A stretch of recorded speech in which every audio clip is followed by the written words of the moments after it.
১ বছর live in করেছি, একে অপরকে জেনেছি, তারপরেই বিয়ে করেছি। এভাবেই নিজের স্বামীর সাথে ১ বছর লিভ ইনে থাকার কথা অকপটে স্বীকার করেছিলেন একসময়কার জনপ্রিয় নায়িকা স্বাগতা। প্রথম স্বামীর সাথে ডিভোর্স হওয়ার পরে দ্বিতীয়বারের মতো আবারও বিয়ের পিঁড়িতে বসেন স্বাগতা। তবে তিনি একটি গণমাধ্যমকে সাক্ষাৎকারের সময় জানান, তিনি তার বর্তমান স্বামীর সাথে ১ বছরে আগে লিভ ইনে থেকেছেন, একে অপরকে জেনেছেন। তার এই লিভ ইনে থাকার কথা তার পরিবার এবং তার স্বামীর পরিবার দুজনের পরিবারই জানত, এবং এটা নিয়ে কারো কোনো প্রবলেম ছিল না। তার পরিবারেরও কোনো প্রবলেম ছিল না, তার স্বামীর পরিবারেরও কোনো প্রবলেম ছিল না।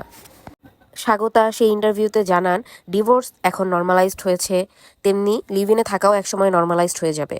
মানে বিয়ের আগে একসাথে দুজন মানুষের থাকাটাকে মানুষ খুব স্বাভাবিকভাবে নিবে, এবং তারপরে সে ইনশাআল্লাহ বলে।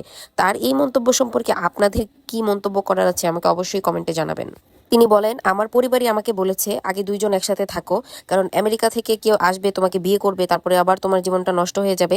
আমরা এমনটা আর চাচ্ছি না, তাই তোমরা দুইজন আগে একসাথে থাকো, একে অপরকে জানো, তারপরেই তোমরা বিয়ে করো। তিনি সেই ইন্টারভিউতে বলেন, আমার পরিবারের সম্মতিতেই আমি আমার বর্তমানের হাজব্যান্ডের সাথে ১ বছরের লিভ ইনে ছিলাম, তারপরে আমার পরিবারের মতামত নিয়েই আমি তাকে বিয়ে করেছি। আপনারা সবাই আমার জন্য দোয়া করবেন। Thanks for watching.